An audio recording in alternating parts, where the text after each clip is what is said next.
All right, we are live. Welcome to the solar panel. I'm your new host for this one. And Dave King had to sit this one out. I know he had surgery recently, and I think he's currently out of town for this one too. So apologies for not having a show last week. But today we got some good guests and a topic going over a fan favorite, Robert Sarver. I'm sure everyone's anxious to get this one out of the way. So we'll start with Mr. John Voita from Suns Jam Session. How you doing? I'm doing well. How you doing, Brandon? Not too bad. Excited to start at 9 a.m. instead of 8 since Dave isn't here. That's the best part of the show.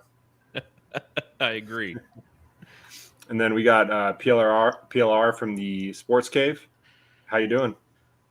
What's going on? You got to be nice. Old people need time to heal. So, he may be on the IR for like 7-8 weeks. You don't recover like you used to when you're a young guy. So shout out to the old dude. All right, well, we can just get started. Obviously, everyone knows by now the Sarver situation's been going on since last November. It's just the never-ending story, and there's a lot of silence in between. But recently, we finally had some, the bombshell kind of drop with Baxter Holmes reporting that the NBA suspended Sarver for 1 year. And, there's going to be a $10 million fine. He can't be involved with the organization at all. So just kind of walk me through PLR. What was your first take when you saw that tweet pop up from Shams?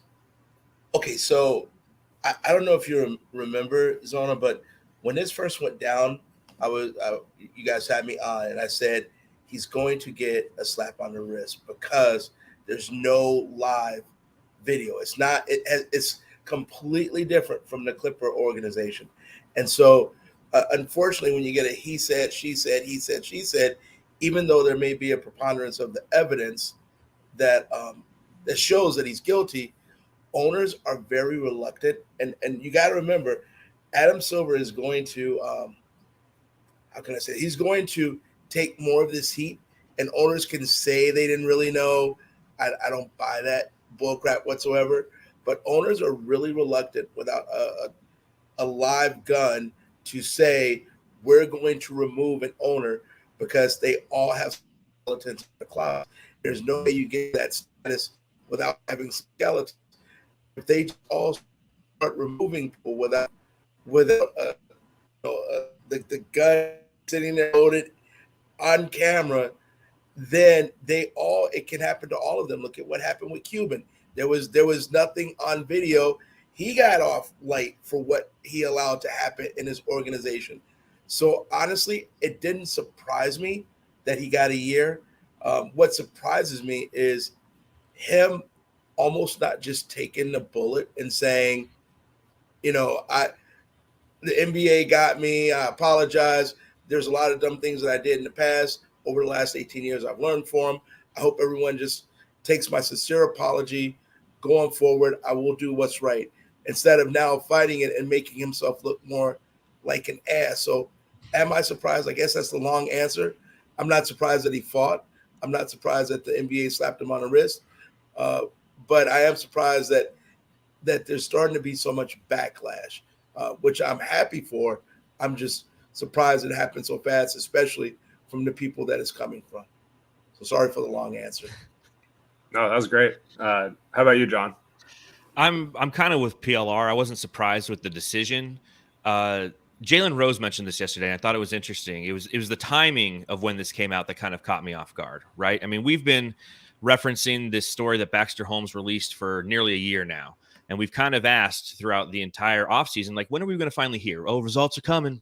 They're right around the corner. Like, check your mailbox. Go outside, walk down the street, check the mailbox. Maybe it's out there. No one knew when the decision was coming. And then all of a sudden, after football begins and the majority of, sport fans are distracted and checking their fantasy lineups, here on a Tuesday morning, they just kind of, oh, by the way, that Robert Sarver decision, we squared that one away. And, I think that, again, it just kind of shows you how the league operates. And it was frustrating to see kind of what the fine was, what the suspension was. Just because, again, I work in corporate America. I know some of you guys have as well. And I could never get away with anything like that, nor would I want to. But I mean, just to see imagine you're one of the people, one of the victims here, somebody who actually had to endure this abhorrent behavior, this misogynistic culture that Robert Sarver has, built there with the Suns. And you're like, oh, great. Sweet. He's going to be gone. Oh, it's only for a year. I mean, how does that make people feel?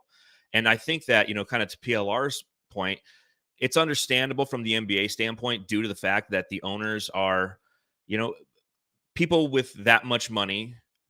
Some of them do very, very deplorable things and have a lot of skeletons in their closet. Unless you have like a Donald Sterling, phone message to ultimately be the nail in your coffin, this can still be construed in some way, shape, or form as hearsay. Now, what's great is we actually have some facts of what was said relative to Robert Sarver. What they say, like 80,000 hours of interviews, 320 people, something along those lines. So there was a lot of effort that went into this independent investigation, but to see the result of the findings compared to what the actual suspension / fine would be, it didn't make sense. And as I'm sure we'll discuss a little bit, kind of how the dominoes are starting to fall, I'm impressed. I'm happy that all of a sudden this decision turned us all into Greta Rogers. And we're all just kind of like, everybody who has been anti-Sarver has a voice. And now we're seeing the political pressure. We're seeing the societal pressure. We're seeing the financial pressure. And all these different levers are kind of being pulled in an effort to finally say, hey, this isn't okay. Especially in a league that preaches equality. It's the backbone of the fiber of the culture of this league to preach equality. To have somebody who is in a position of power in one of their organizations to go forth and say derogatory terms about people, misogynistic terms, you can't allow that to happen. And I think it's great that people are finally kind of saying enough is enough with Robert Sarver. The guy's an equal opportunity asshole. And even, as PLR mentioned, even in his statement, he couldn't just, the blueprint for this. We've seen it all, for the past 5 years. The blueprint for somebody who made a mistake. I mean, you could literally just go read like what Kevin Hart had put out following, the whole Grammy fiasco. You could literally read that line by line, and people be like, okay, listen, it's unfortunate, but we forgive you. But he had to be he had to throw a little bit of that Sarver asshole into his statement, and it's just par for the course for him. And I think it's time that hashtag Sarver out becomes a real thing. Sorry for my long answer. No, those are both great. A lot of awesome points made there. And I think one thing I kind of want to circle back to that I think a lot of people forgot about was before the original story even broke, Jordan Schultz actually leaked the story before Baxter Holmes had a chance to, have it all come out at once. So I think that gave Sarver time to defend himself a little bit and prepare a defense. And that was just something that I was thinking about the other day, just because of how this whole situation kind of slowly unraveled, and just the whole legal mess. I think Silver knows, if they did try to a lifetime ban, that's going to be a never ending legal battle. So I was always obviously disappointed by how the league handled it. And I think right now, just the way that whole press conference, I don't know if you guys saw that, it was just kind of a joke, a lot of, word garbage and just, hypocritical statements, I think, from Silver that didn't line up with the league when they typically make decisions like this or talk on issues like this. So, I was pretty disappointed in all that. But at the same time, this is good news for Suns fans, because I think it's the domino effect is starting where we're finally going to get Sarver out. And, it'd be one thing I could see, if he was a great owner and people loved him and this came out, if fans might start defending him. Even despite seeing all the stuff he did. But I think at this point, we're kind of all in agreement. This guy's a piece of shit. And this story dropped, and it just only adds to the fuel. So, I'm just excited for this process to get rolling. And, obviously the report that came out found that he said the N-word at least 5 times, made sex-related inappropriate comments about physical appearance of females, inappropriate physical conduct towards men. And there's over 320 people a part of this investigation and 80,000 documents reviewed. So it's a pretty damning report when this many people line up with these stories. So overall, is just, there's a lot of stuff to read through, but disappointing to kind of see the overall results of it. So PLR, what do you think the domino effects are going to look like these next few weeks? You know what? I think it's funny because now we have other owners, part owners of the Suns coming out, making their statements, saying what they're going to say. I think the NBA is working backwards on this one, and I'm going to call this the Jedi mind trick. If the NBA comes out and says we're looking to suspend him, we're looking to do this, we're looking to do that, like you said, there's a backlash. Now he's suing and they're suing and everybody's suing and everything is tied up. If you just let me do it like this. Let me give an example. When I was a little kid, I said a cuss word on my block growing up in Chicago. Now, I knew the neighbor heard me down the street. I knew she heard me. So I was like, oh, crap, she's going to rat me out.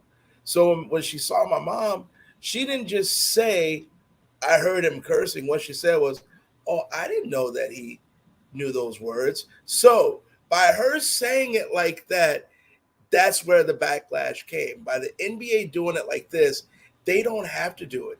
The pressure will come internally now, and that movement will come to push him out. And then that's an easier movement because when you have his business partner saying, hey, my man, we're going to lose PayPal, we're going to lose this, we're going to lose that, they don't want to lose their money and their prestige. So that is where the pressure is going to come from. But I'm going to say something that's not too popular, and I don't really care because that's how I roll. I am surprised that people are surprised that older, rich, or older, from depending on where they came from, white people have ever used the N-word. And I'm almost starting to get upset that people are pretending that they're upset that someone has used that word. So to me, that's all part of the farce of the whole thing. When Paula Deen was caught saying that or had said it in the past, an old Southern white lady from the South was heard saying that word once. Oh my God, I'd be more surprised if she never said it. So I'm more upset that it is upset he said it because I'm not surprised that he said it. Hell, if we're really just being honest about it, a lot of times music gives carte blanche to everybody to say stuff because they can just say they're saying it in a song. What surprises me is someone of his magnitude not having enough common sense to know that you don't insult minorities at work with certain words. You don't insult women at work with certain words. You don't make women feel less important for the job they do. You don't pay them the same and you don't treat them the same. I find that more offensive than saying this is what he said, because if we're all honest and we walked around with the mic all day and interactions with our friends, all of us would be up Schitt's Creek at some point in time for something we said. I just find it amazing that this man has created the wealth that he's created and has ascended to where he's ascended without the common sense to know I can't be a complete asshole at work because it's not cool. Preach, PLR. That was on point. 100%.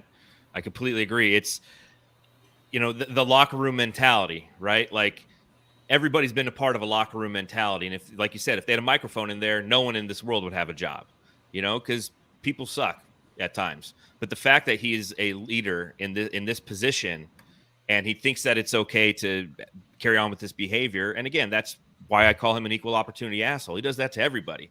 I don't know Robert Sarver personally. I don't hang out with him.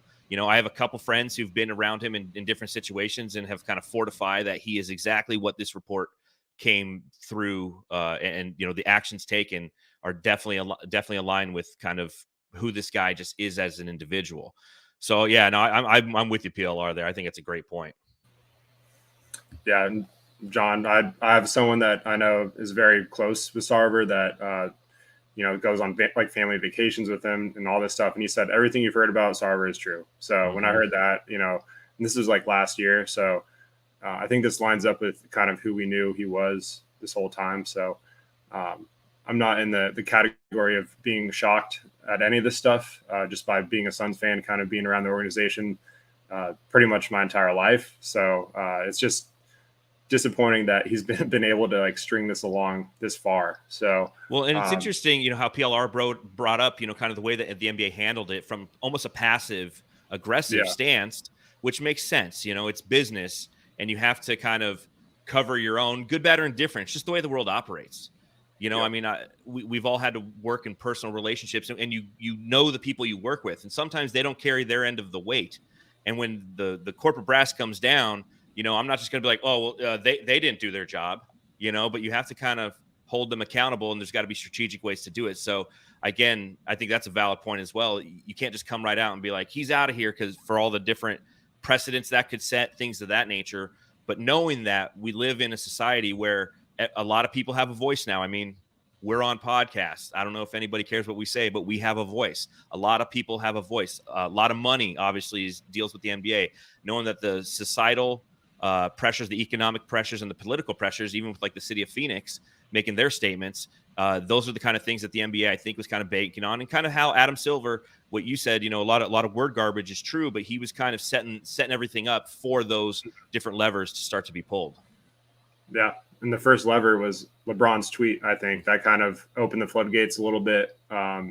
Chris Paul shortly after, and everything else, which we'll touch on in a little bit. But so Sam Garvin was actually named as the interim governor, and he's a minority owner that actually backed Sarver's statement defending him last year when this initial report came out. So that shows that he had a direct say in picking that interim governor. So PLR, what are your thoughts on the decision to go with Garvin there? Nothing surprises me, to be honest with you. I mean, look, I'm gonna, like we said before the show even started, there are people that are going to be sympathetic for what he's going through. I mean, if you're a friend of Sarver, I'm going to go back to do birds of a feather flock together. If you're in the media and you're trying to passively defend him, why?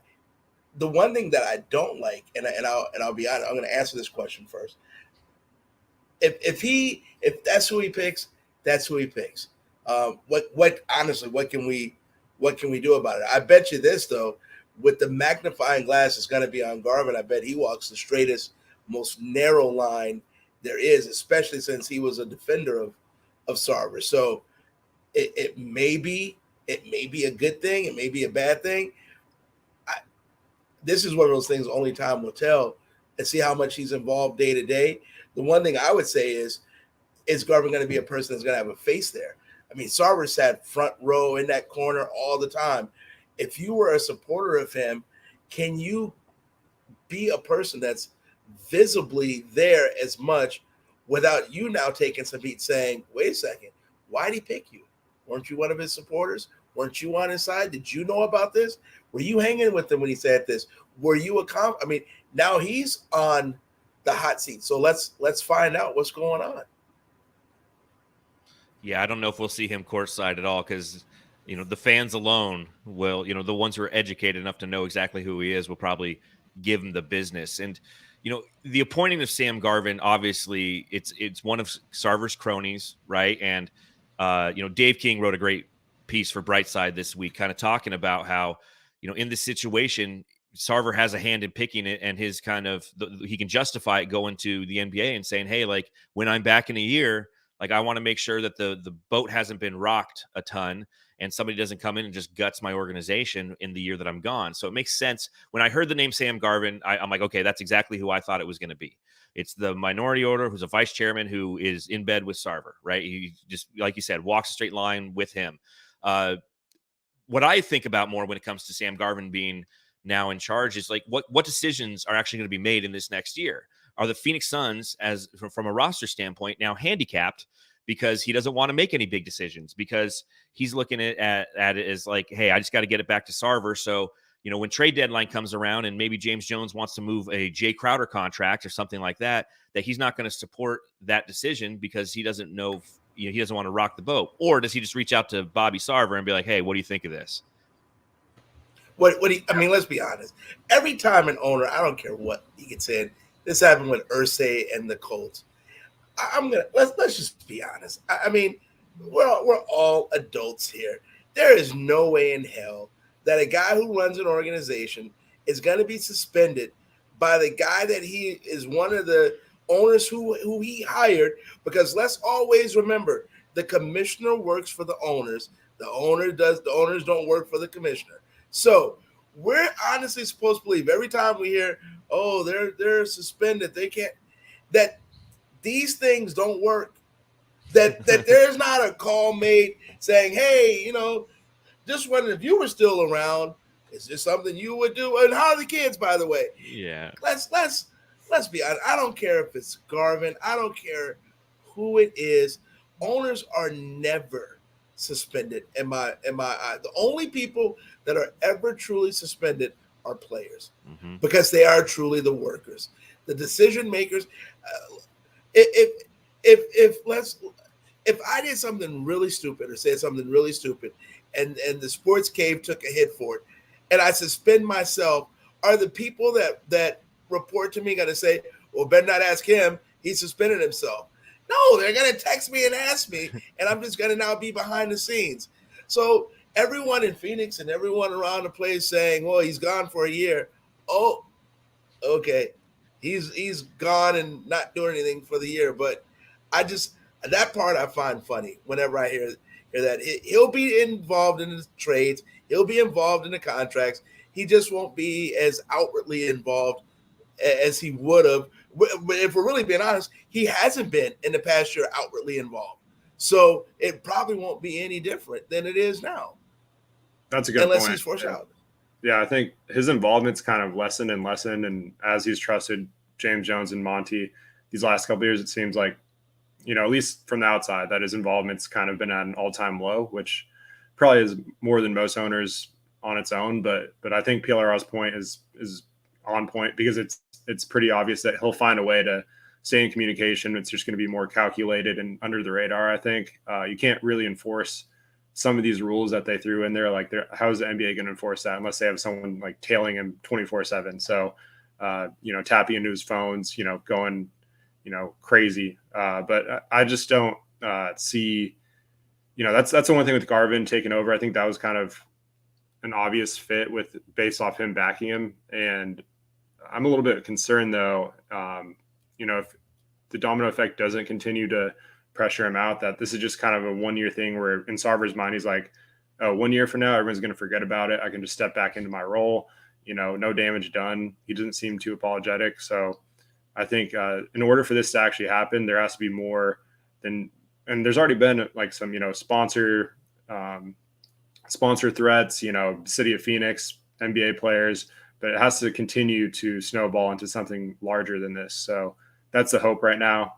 Just hope that it continues down this path. And, it starts with John. I'm probably going to butcher his last name, but John Najafi, minority owner for the Suns, released a statement saying that he was calling for the resignation of Robert Sarver. And that's kind of right around the time that I think Suns fans were like, okay, it's getting real now. So what are you guys' thoughts on that? No, I mean, that was a big statement, because again, you can have a lot of people commenting on it from the outside looking in, and giving their takes. Brian Windhorst, Jalen Rose, like you said, Chris Paul, LeBron James, everybody kind of giving their 2 cents, but it doesn't matter if it doesn't impact the organization. But when you have one of the 3 vice chairmen of the Phoenix Suns coming forth and asking for the resignation of the majority owner, that's big. That really that's a huge domino to fall. And it's going to be interesting to see how the rest of the minority owners respond moving forward, and if that is enough ammunition in that gun to ultimately, do the right thing, in my opinion, and oust Sarver. So, that was the bombshell, I think, of everything that's been going on over the past 3 days. It was hearing John make that statement. I was like, oh, damn, ish is getting real now. As Monty would say, it's internal. So it makes it a little more, there's a little more weight behind that swing, you know. So PLR, what do you think about that statement from John? I think it's important. I think it's needed. I'm glad he did it. Here's what I'll say. This is why this situation is so delicate, though. The city of Phoenix is only going to do so much to not shoot themselves in the foot. Players are only going to do so much to not stop their livelihood. Now, I want us to think big picture here. If you're, I know LeBron sent that tweet, but I'm going to say I think it went backwards. I bet he called Chris before he sent that tweet, just to make sure they were on the same page. That's the tweet I don't think that just got fired up, during the commercial of NCIS New Orleans. I think that one had a little bit more thought behind it. But in saying that, this is where we have to be careful. If Chris Paul did not boycott with the situation in the Clippers, at the age he's at now, with the team that he's on, that's good, that still has a shot at winning a title, is he going to dissuade people from coming to Phoenix to play with him? Is he going to choose this as his hill to die on and not try to win an NBA title? If PayPal, and I applaud PayPal for standing up and saying it, but I'm gonna say something that's not popular. Go down and arrest a drug dealer on the corner. As soon as he's gone, someone else is filling that void. There's 7 other companies waiting to slap their patch on that Suns jersey, because that Suns jersey is not just seen with that name here in Phoenix. It's on TNT, it's on NBA, it's on ABC, it's everywhere. So I applaud that. What the tricky part is to force the person you want out that did the wrong without damaging everything else. And then you have to sit there and weigh the pros and the cons. Is getting him out at all costs, if he's going to go kicking and screaming, the way to go to damage the team, the players, the advertisement, and the city that just spent a whole bunch of money to help revive that old building? So I love it when everyone comes out guns a-blazing. It's like when we had all those Nimrod idiots saying, I'm going to boycott Nike, but they were wearing Converse All-Stars, and with their simple brains not knowing that Converse is owned by Nike, saying, well, at least it doesn't have a swoosh, but it's going in the same pocket, idiot. So I love it when people come out, but when you boycott, you have to be able to see it through. And when you see it through with this one, who are you really hurting in the end? So this is going to be a very delicate thing to do, especially for someone who doesn't take the penicillin holding their nose. They're going to fight this one way or the other. Well said. Yeah. And I think it's, especially with Sarver, like we all know he's very stubborn, and it's going to be tough to get him out of here without any, backlash or drama. I think he's going to fight to the death. That's just kind of like what I expect as a Suns fan. I feel like this guy's never going to leave, just being the pessimist I am of this whole situation. But I think, we're at a good point now. There's a lot more to be done, though. So the next point that kind of snowballed into this was the NBA Players Association executive director, Tamika Tremeligo. I have no idea how to pronounce that either. So that's 2 botched names in a row.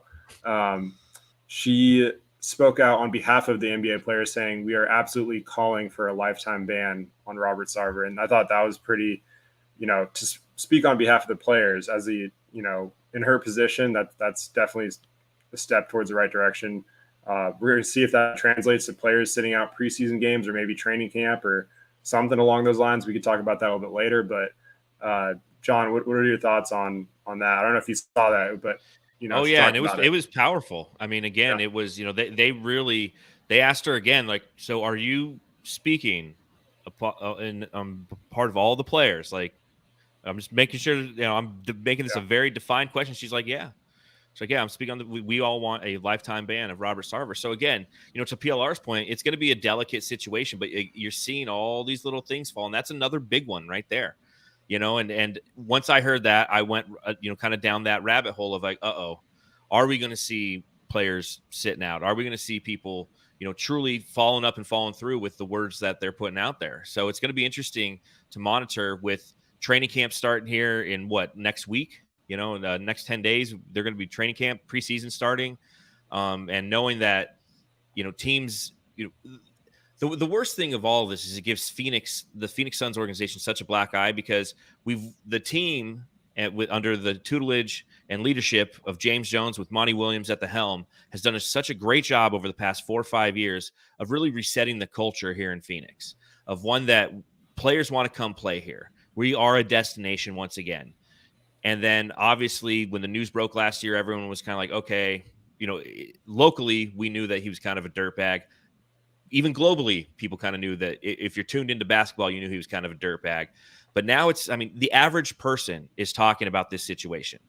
At my work the other day, I had a couple older people that came up, and they're like, I heard them talking about Robert Sarver. I'm like, these are people I never would imagine talking about basketball with.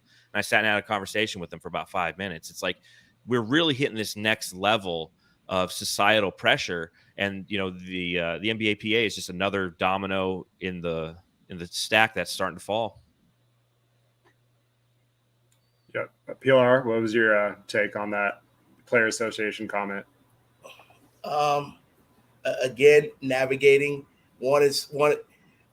They have to come out and do this. They couldn't be silent. I saw where someone said, well, they haven't heard from CJ McCollum. When it comes, I'm a person that says I'm always going to give a pass on individual people because they have individual lives.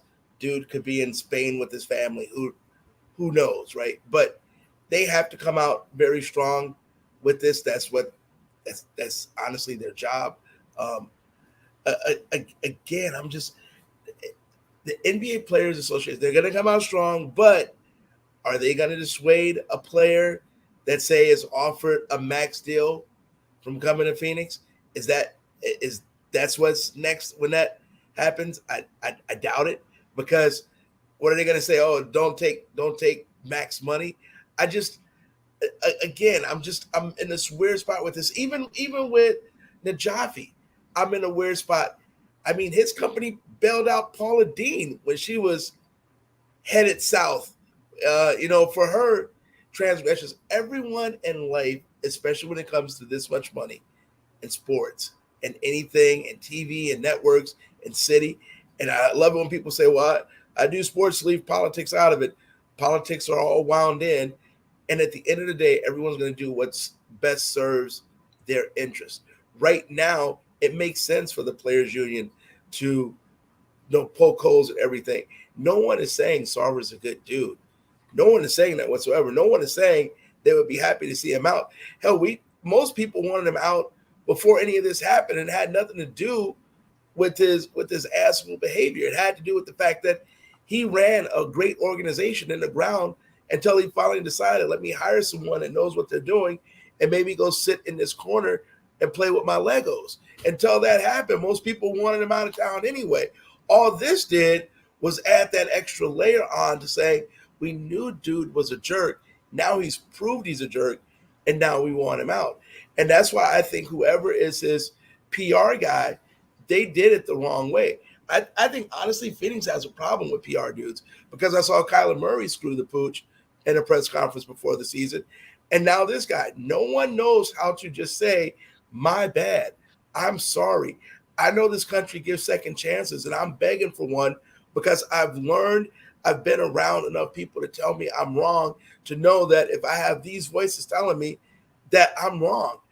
I don't understand how so many people in the city, guys, let's start our own PR firm and we'll call it the obvious idiot. And so when you do something that's obviously idiotic, come to us and we will tell you how to fall on the sword so you can start the forgiveness pattern, because that's all it is.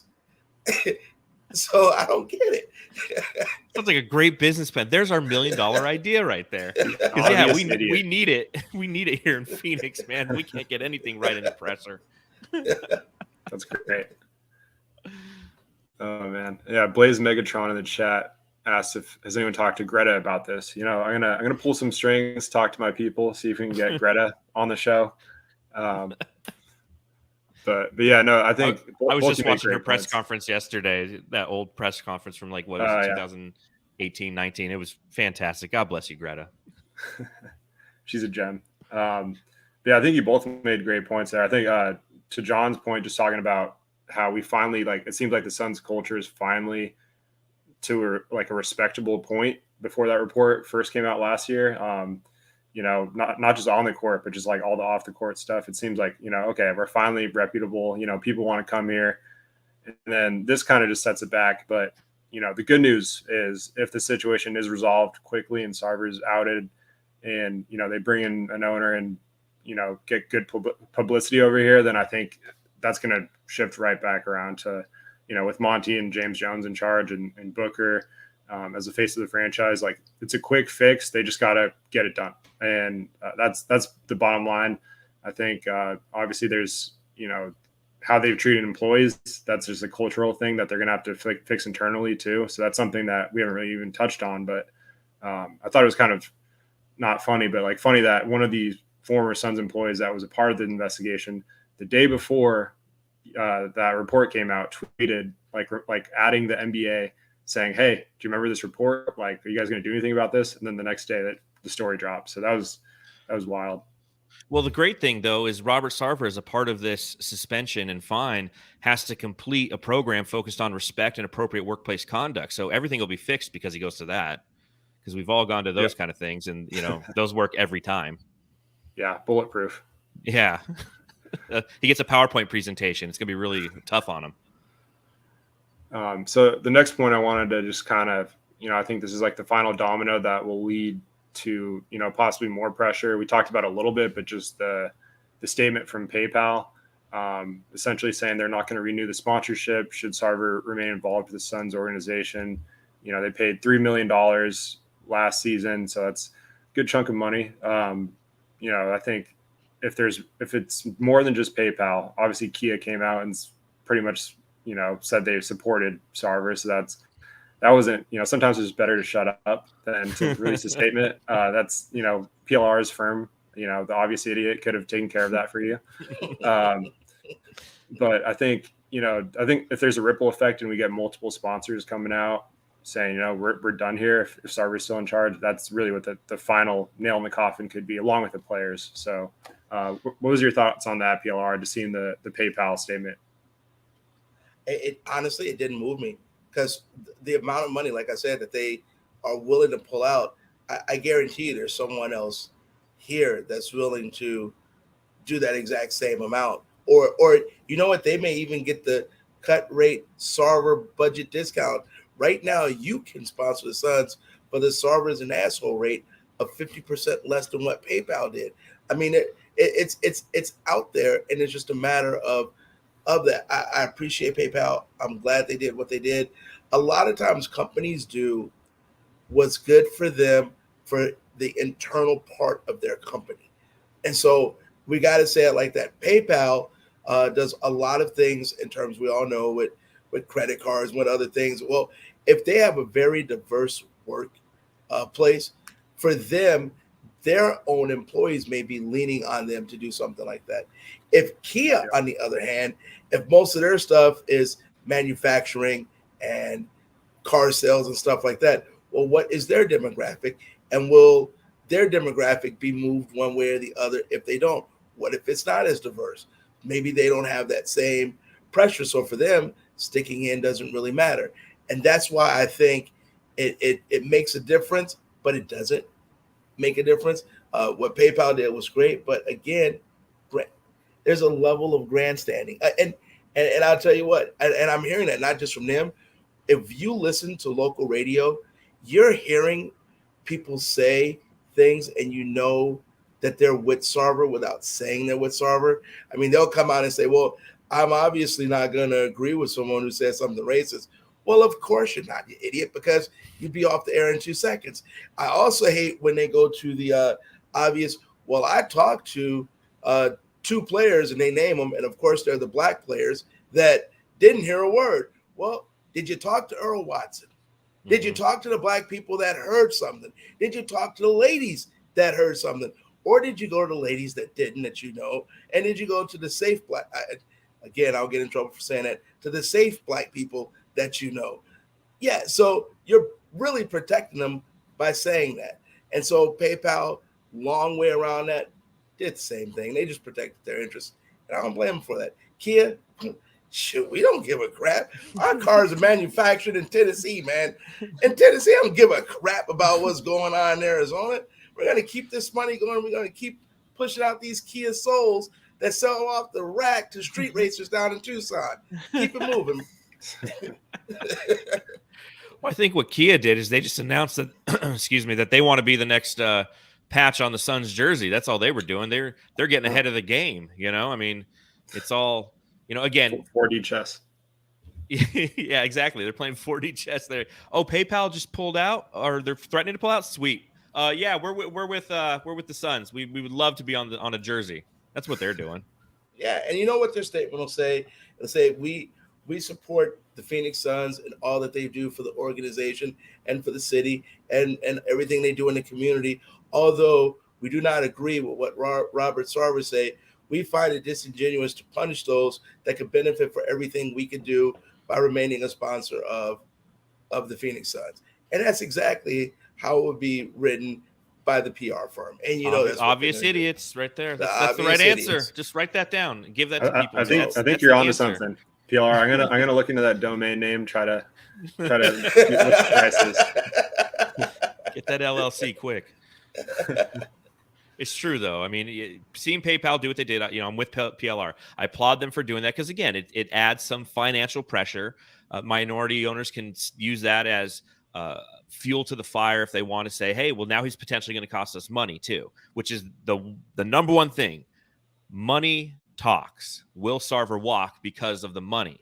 So it's another key lever in all of this. But again, to PLR's point, and he's 100% right, people are going to line up out the door.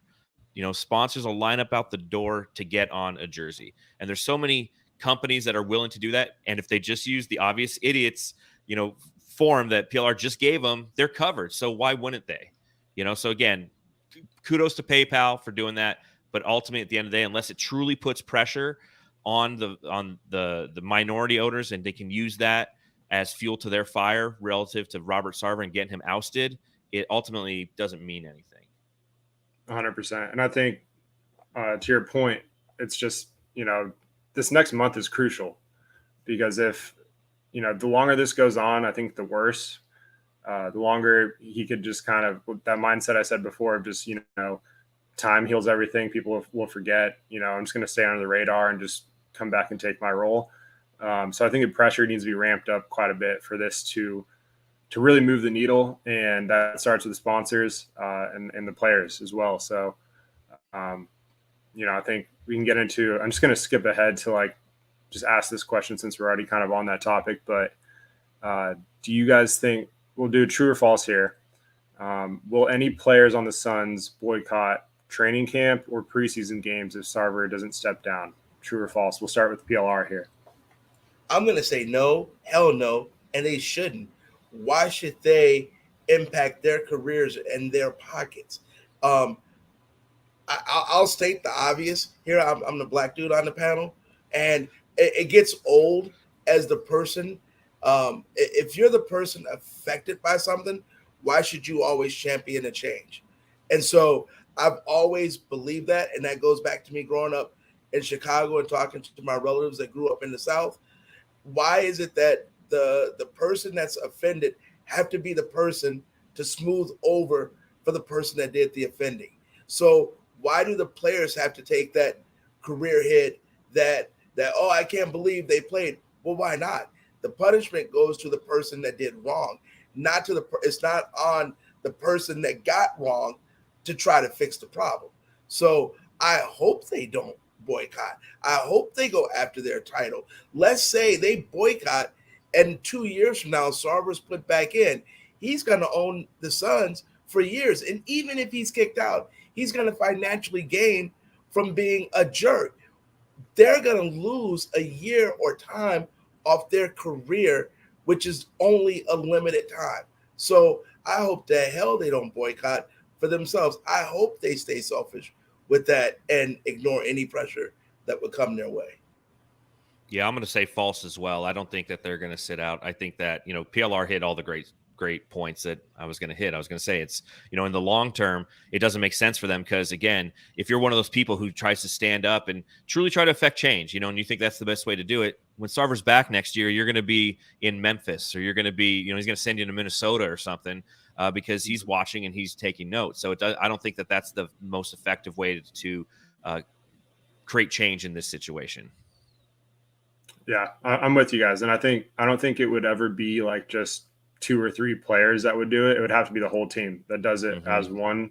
Like that's the only way I think it could possibly make a statement without, people taking, putting their head on a spike basically. But yeah, I don't think that's going to happen. I think something more symbolic, like pregame or like, something that they do as a whole is more likely. But yeah, I don't see it happening, but if it did, it would definitely ramp up that pressure and put more attention on a situation that, by the time preseason starts, who knows, there's going to be, 12, 13 more stories that pop up between now and then. That's just how the NBA moves. So, I think drawing more attention on it, if nothing happens, then, that's something the players can do. But I think, the silence from a lot of the players and owners is deafening, as someone in the comments mentioned. I think, they know this is, 1 year from now, there's a very good chance that Sarver could still be back. So you got to take that into account. And,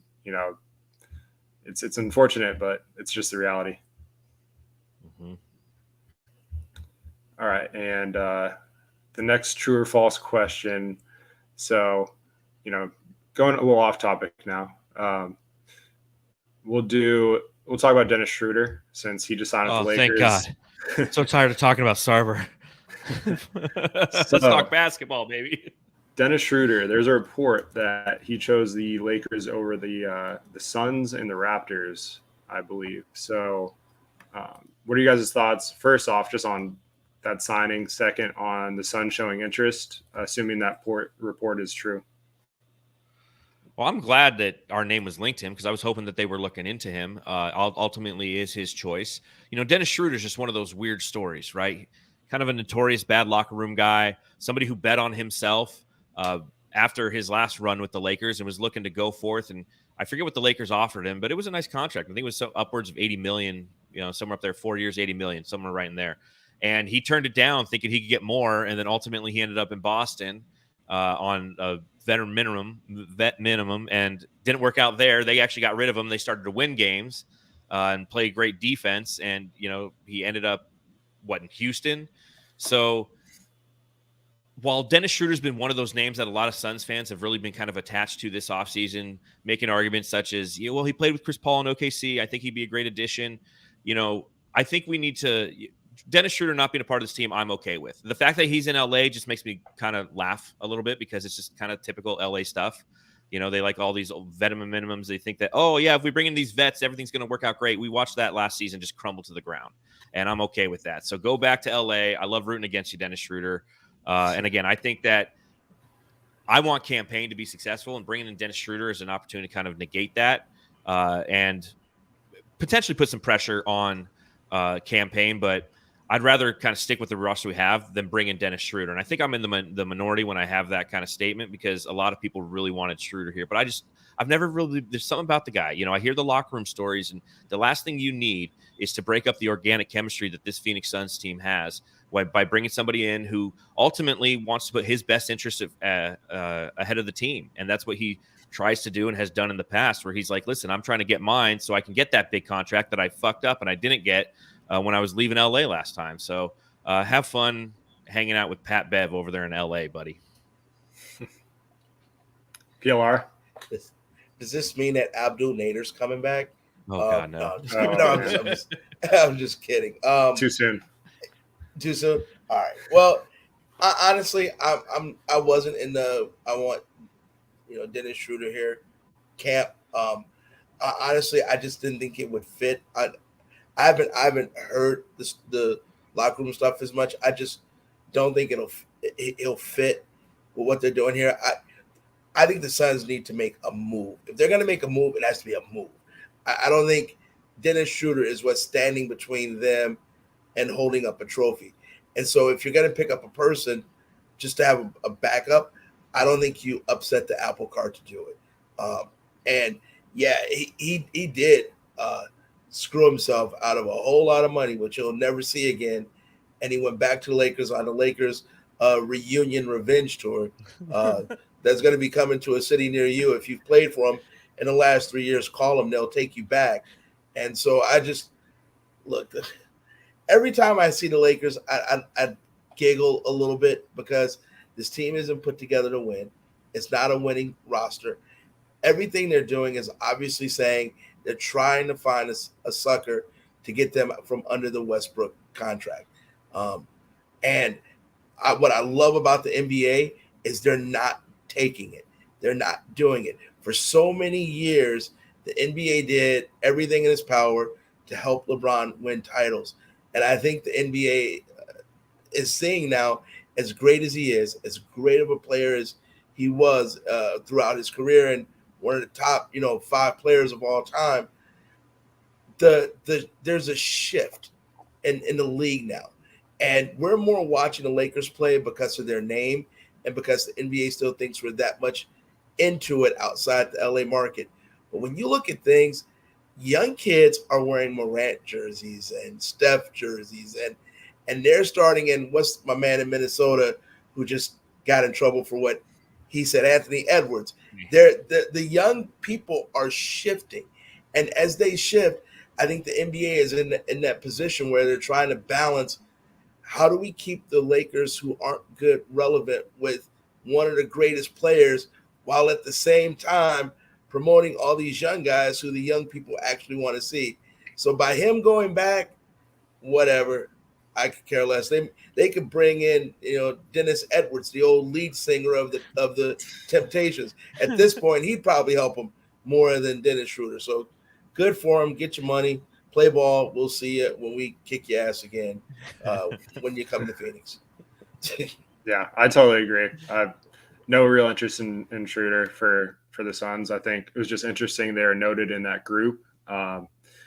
And yeah, you don't even get me started on the national media with how they cover the league. It gets me fired up every time. It's just the Laker talk, and it's getting very old. The smallest thing is like a headline there, and then if that happened in Charlotte, no one would give a shit. So it's just it's kind of tired at this point. I'll tell you though, Suns Facebook is up in arms because Schroeder isn't a member of the Suns now. I'm glad I'm not. It's better. Yes, it's better. It's better to want what you don't have than have what you don't want. And when you talk about Charlotte, what's funny is whenever the true king flexes his muscle and wants something known, the NBA drops LA, it drops New York, it drops everything, and pops out to hear what 23 has to say. So I think it's funny that we have all these people in the NBA that try to rule everything, but the real ruler is out there in Charlotte owning a team. And if he said there's a press conference right now, nobody else could hold one because everybody wants to hear what he says. So I just find that funny. And I find it entertaining that whenever he decides to flex his muscle, everything else falls to the side. And what did Jordan say? We got to go find out what Jordan said. Could you stop talking? Don't you see Jordan on TV? So I just find that funny that he uses his powers for good. Yeah, and I think honestly going into next year, I'm with John. I think you let Campaign have a chance to bounce back. If he's not to his old self, then you have a trade deadline for a reason, and you can. There's ways. I agree with PLR too that if they make a move, it has to be a splash. It has to move the needle. But at the same time, I think the bench right now is one of my biggest concerns with this team.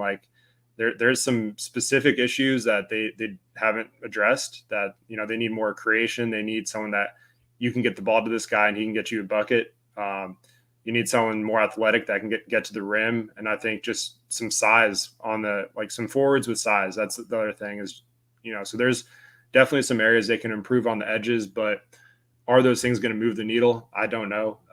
But I do know that right now, deploying Campaign and Landry Shamet for the, little Champagne backcourt duo. I'm fine to give them another run as, CPs and Books, reserves for this season. And, you know, if they got off to a hot start, then I don't think that's really something you even need to address. I think their issues are a little bit bigger than that. So we'll see. You know, who knows if I'm going to put on my tinfoil hat on and say, you know, maybe the Sarver and Durant thing was connected, and maybe we're just kind of waiting on a solution there before the NBA allows Durant to go to Phoenix. So who knows? There's still a lot of stuff to happen. Zona, you know something though? I honestly believe this team isn't necessarily another player away as much as they're a Booker saying, you know what, last year was BS. The way the season ended was BS. The way I played my last game was BS. Everybody, get on my freaking back and watch me carry y'all asses to a final. And there's a mentality point, a pit bull inside that has to come with that. And everyone does it differently. But we watched Golden State do this last year, and we watched Steph have that baby face the whole time before KD, with KD.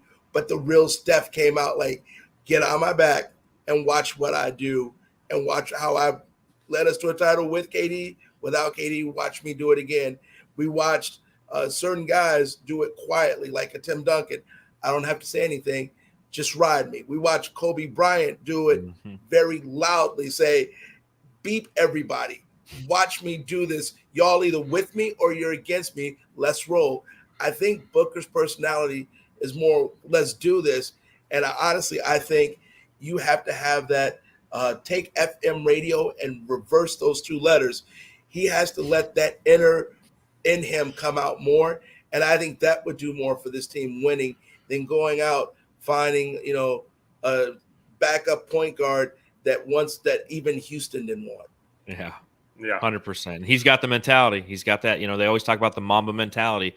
Booker hasn't. I think it's one of the reasons why so many Suns fans just love him. And, he supplanted Sean Marion as my favorite player. And that takes a lot. I mean, I held Sean Marion up for a very long time. I just love that junkyard dog mentality, get it done mentality. And Booker has it. And I'm excited to see what he does this year.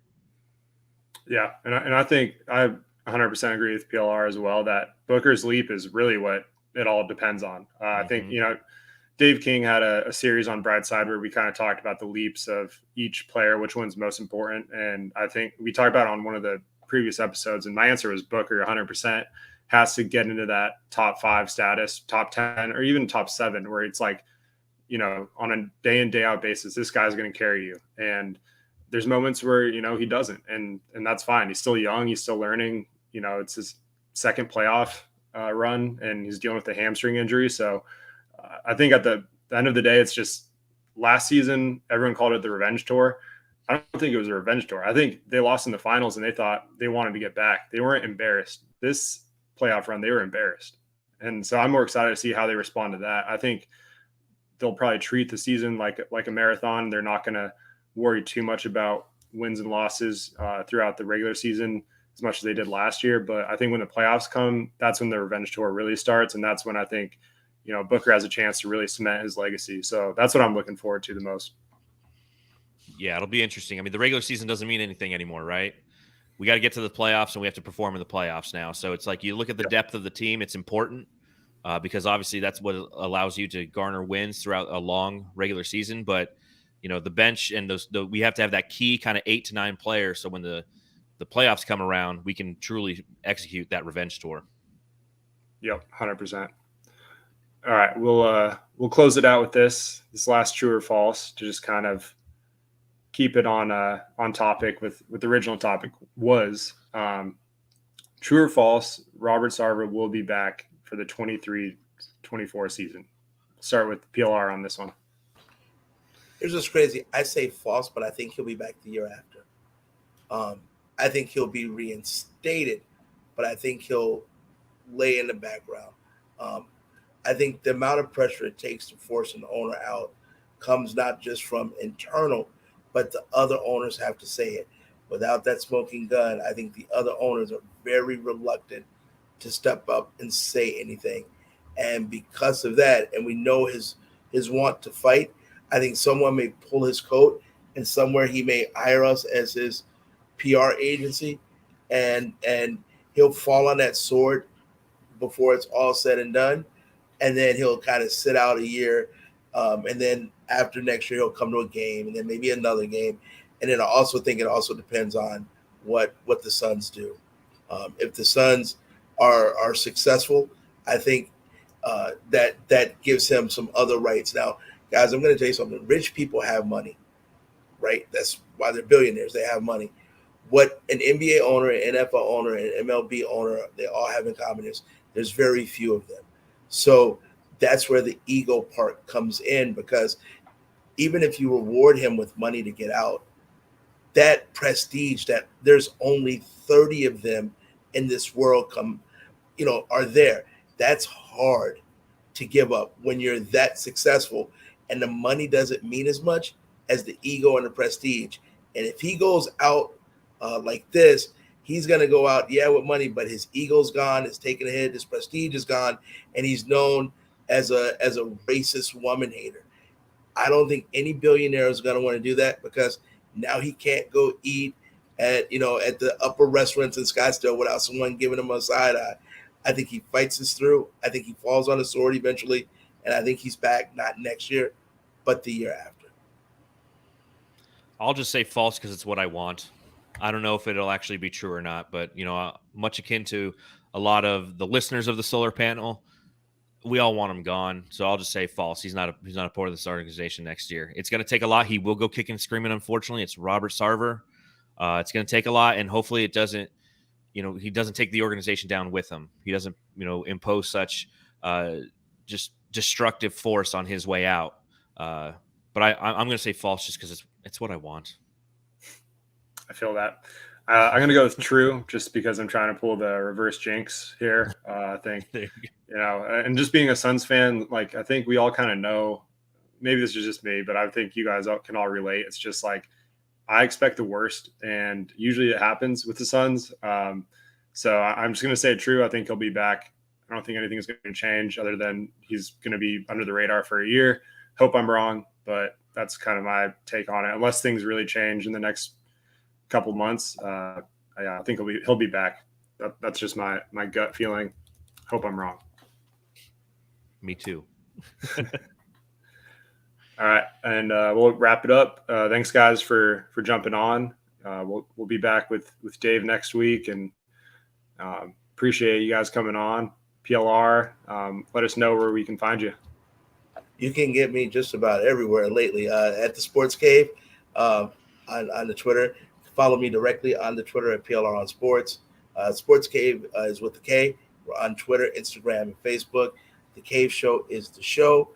So we all this fun stuff as well. I appreciate every time I come. I appreciate always hanging out with you guys. Up to my boy Dave King, a school dude, and we don't heal like we used to, but he heal nonetheless. That's my man. All right, John, thanks for hopping on.